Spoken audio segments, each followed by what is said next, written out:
aclara los aspectos más reproductivos y los menos conscientes de los órdenes sociales. La compétence, cela renvoie à l'apprentissage d'une capacité, comme l'apprentissage du football ou du piano, c'est-à-dire quelque chose qui nous rend capables d'eux, avec une autonomie plus ou moins grande dans le maniement de cette compétence. La competencia nos remite al aprendizaje de una capacidad como el aprendizaje del fútbol o del piano, es decir, algo que nos hace capaces de, con la autonomía más o menos grande en el manejo de esta competencia. La sociologie pragmatiste initiée par Boltanski et Thévenot éclaire mieux cette question de la compétence en laissant davantage dans l'ombre celle des dispositions. La sociología pragmatista iniciada por Boltanski y Thévenot alumbra mejor esta cuestión de la competencia, dejando más en la sombra aquella de las disposiciones. Cette pragmatique sociologique s'intéresse notamment à la façon dont des compétences partagées, à la justice, à l'amour, à la stratégie, etc., sont activées situationnellement dans des cours d'action marqués par une incertitude relative. Pour penser sociologiquement la singularité individuelle, on ne pourrait se contenter du poids non conscient des dispositions, mais on aurait aussi à s'intéresser aux marges d'autonomie dans l'action générées dans le maniement des compétences, mais sans oublier pour autant la disposition, comme tendent à le faire Boltanski et Thévenot. Esta pragmática sociológica se interesa particularmente al modo en que unas competencias compartidas, por ejemplo, a la justicia, al amor, a la estrategia, etc., son activadas situacionalmente en el curso de acción, en cursos de acciones marcados por una incertidumbre relativa.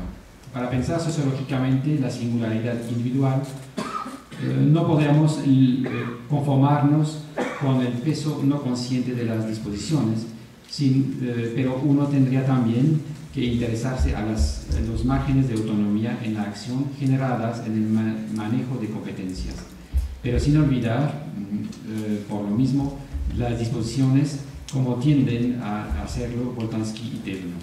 Sur ce double plan, le sociologue britannique Anthony Giddens, dans La Constitution de la société, note judicieusement que les structures sociales ont une double dimension. Le structurel est tout à la fois contraignant et habilitant, nous contraint mais aussi nous rend capables d'eux.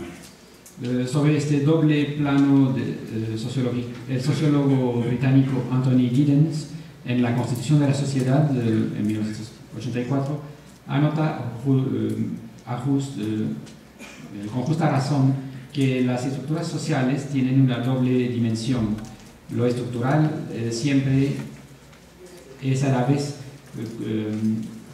coercitivo y habilitador. Nos obliga, pero también nos hace capaces. Enfin, dernière dimension, Michel Foucault et les limites du langage déterministe. Finalmente, la última dimensión, que es la de Michel Foucault y los límites del lenguaje determinista. Le langage de Bourdieu, comme celui de Lahire, apparaît principalement déterministe dans le sens où les déterminations sociales y ont une place centrale. Chez Bourdieu, comme souvent dans les sciences sociales contemporaines, la notion de détermination a surtout un sens causal. A déterminant et termine B signifiant que A est la cause de B. C'est en ce sens que les individualités seraient socialement déterminées. El lenguaje de Bourdieu, como el de Lahire, aparece principalmente determinista, en el sentido en que las determinaciones sociales tienen ahí un lugar central. En Bourdieu, como a menudo en las ciencias sociales contemporáneas, la noción de determinaciones sobre todo tiene un sentido causal.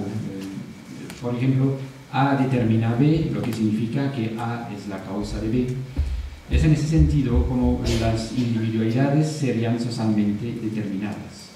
Des ressources puisées dans Michel Foucault peuvent nous aider à déplacer certaines limites du vocabulaire déterministe de Bourdieu dans l'individualité, dans l'approche de l'individualité. On oppose souvent au moins deux Foucault, parfois plus, un Foucault critique des normes sociales, oppressives, au sein de configurations de savoir-pouvoir, d'histoire de la folie à l'âge classique de 1961 à surveiller et punir